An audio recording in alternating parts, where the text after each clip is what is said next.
Baik, kembali lagi di Apa Kabar Indonesia Pagi. Saya mau ke Pak Truno. Pak Truno, kalau melihat sebenarnya mungkin pengakuan dari para pelaku, apakah memang mereka ada ritual-ritual khusus begitu sehingga orang-orang kok pada percaya untuk menggandakan uang, untuk mengikuti mereka untuk membunuh begitu, Pak? Iya, dalam partner in crime ini, Mbak Rati, dijelaskan tadi Ya. sudah ada peran-perannya. Jadi ada peran yang memang bagaimana membujuk ya atau mencari korban yang kemudian meyakini korban, maka peran-peran ini berhasil dan kemudian diberikan kepada peran pelaku berikutnya ya kan, tadi ada yang membujuk, kemudian juga ada yang mengeksekusi, ada yang mengumpulkan dana, dan kemudian juga ini menjadi marketing juga apabila korban memberitahu kepada teman yang lain tentu akan mengikuti, menjadi sugesti ya ataupun menjadi stigma bahwasanya di sini bisa dilakukan penggandaan uang atau kekayaan apabila dengan menitipkan dan kemudian dengan kemampuan supranaturalnya.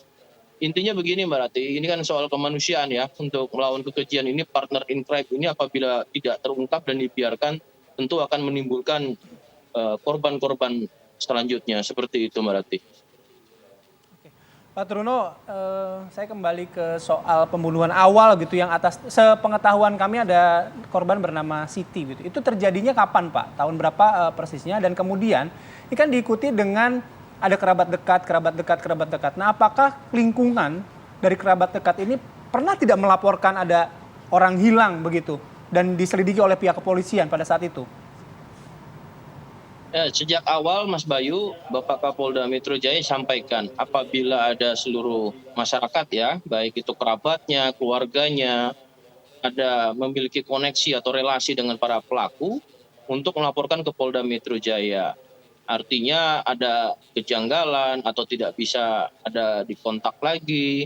Ini kan tentu menjadi hal yang harus diinformasikan kepada Polda Metro Jaya terkait dengan beberapa teman atau mitra dari korban S ini kan sudah diinformasikan kepada penyidik, artinya masih di Arab Saudi ya, menyampaikan bahwasan juga bagian daripada korban.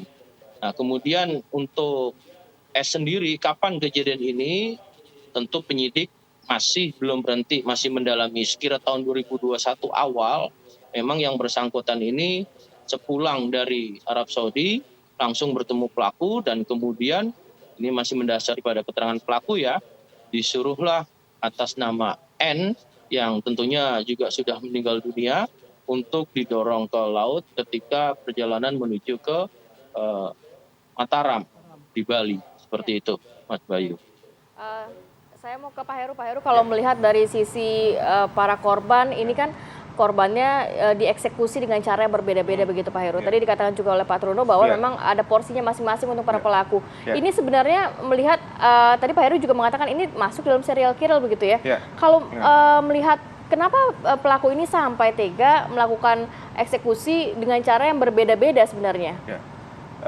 Ada yang aneh atau yang ada beda dengan kasus lain. Pertama, pelaku ini tidak menggunakan tangan, tidak semua dengan tangan sendiri. Bisa dengan tangan N dalam kasus korban S di Laut Bali, dengan tangan D ketika di Cianjur dan juga di Bekasi. Ya. Jadi ada juga dengan tangan D juga. Ada yang diracun, dicekik, juga ada yang dilempar ke laut. Ya. Jadi ini memang modusnya berbeda-beda walaupun tujuannya sama untuk menghilangkan nyawa karena khawatir korban itu kemudian bicara atau melaporkan dia atau merongrong dia terus, maka jalan paling bagus adalah dihabiskan nyawanya.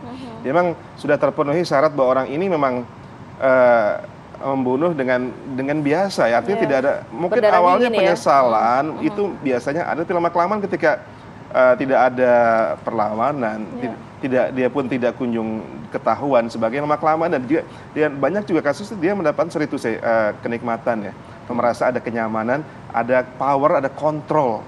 Itu yang dirasakan sebagian besar ada serial killer begitu. Dia ada kenikmatan entah secara seksualitas, entah secara kenyamanan, entah secara nafsunya, dan membuat dia ketagihan akhirnya. Tapi kalau dia tidak kunjung dicokok, ditangkap gitu ya, makanya lama-kelamaan ketagihan, dan durasinya pun lama-kelamaan asalnya mungkin sebulanan, tahunan, bisa mingguan, bahkan rutin terus. Dan ini yang maka kita angkat jempol dengan kepolisian karena bisa terus mengungkap.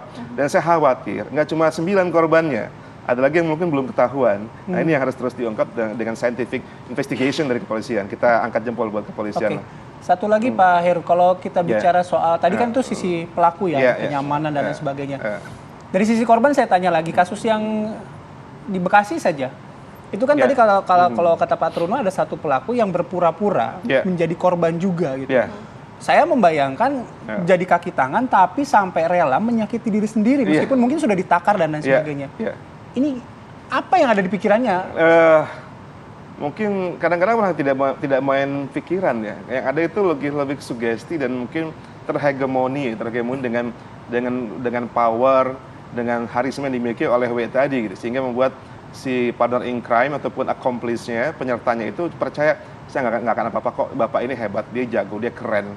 Dan jadi ada unsur sugesti, unsur ketundukan secara secara pseudo ya, secara nggak lahir ya, cenderung karena sugesti tadi. Karena relasi kuasa begitu luar biasa, karena orang punya sugesti, punya peran, dan dia tua juga ya, udah umur 60. Sementara yang accomplice ini kan umur 35, sementara W ini 60, D-nya 65, 63, jadi ada beda usia cukup jauh. Mereka ini orang tua. Dan dia memberikan keuntungan buat saya juga. Ya, saya yakin dia tidak akan membunuh saya. Dan memang dia tidak sampai mati kan, walaupun dia sempat minum juga ya. Jadi sugesti itu yang ditanamkan oleh pihak W dan D. Oke, saya ke Pak Truno lagi. Pak Truno, kita mengapresiasi apa yang sudah dilakukan oleh pihak kepolisian untuk membongkar kasus ini. Tapi kan saat ini juga penyelidikan masih berjalan. Nah, ada tidak indikasi-indikasi mungkin dari pihak kepolisian yang menyebutkan bahwa kemungkinan masih ada korban-korban lainnya? Iya, Mas Bayu. Tadi kami sampaikan, ini pengungkapan yang memang menjadi suatu fenomena ya bagi masyarakat, juga perhatian publik. Ini kan soal kemanusiaan tadi saya sampaikan. Untuk melawan kekejian ini, kalau saja partner in crime ini dibiarkan, bisa saja ada korban yang selanjutnya. Ya. Karena kita melihat kerugian bukan hanya materi, namun juga nyawa.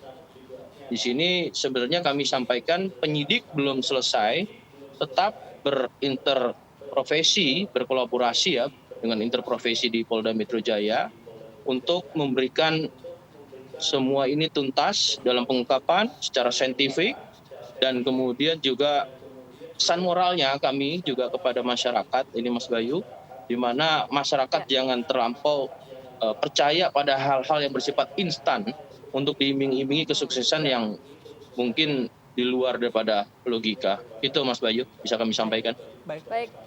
Terima kasih banyak Pak Truno, Kabid Humas Polda Metro Jaya, dan juga Pak Heru, pakar viktimologi, sudah berbagi informasi dan kehadirannya pada pagi hari ini. Sehat selalu. Assalamualaikum. Assalamualaikum.